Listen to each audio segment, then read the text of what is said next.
এই লোকটা অনেক দূরে মহাকাশে একটা স্পেসশিপের ভিতরে আছে। সে আসলে একটা মিশনে গেছে। সে যখনই তার কাছে থাকা চিপ একটা মেশিনে লাগায়, তার মতো একটা শরীর তার বাড়িতে জেগে ওঠে। আসলে এটা ছিল একটা অ্যান্ড্রয়েড রোবট। যারা এমন মহাকাশে মিশনে যায়, অনেক বছর বছর তাদের এখানে থাকতে হবে, তাদেরকে এমন রোবট দেওয়া হয় যাতে তাদের পরিবারের মিশন সম্পর্কে কিছু না জানতে পারে এবং তাদের মনে হয় যে তাদের পরিবারের লোকটা তাদের সাথেই আছে।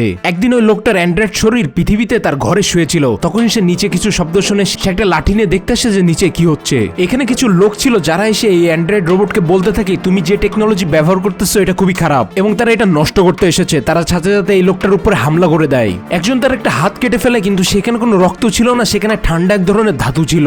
এরপর একজন তার মাথায় একটা বাড়ি মেরে দেয়, সে অজ্ঞান হয়ে যায় এবং আসল শরীর তার এই স্পেসশিপের ভিতরে মহাকাশের ভিতরে জেগে ওঠে। পরে মহাকাশের ভিতর থেকে এই লোকটা যখন তার অ্যান্ড্রয়েড শরীরের সাথে আবার কানেক্ট হতে যায়, তখন সে দেখে যে তাকে একটা জায়গায় বেঁধে রাখা হয়েছে এবং তার সামনেও তার পরিবারকেও অ্যান্ড্রয়েড সন্দেহ করে তাদেরকে খুন করা হয়েছে। এটা দেখে লোকটা অনেক দুঃখে কষ্টে একেবারে ভেঙে পড়ে যে তার জন্য তার পুরো পরিবারটাই মারা গেল।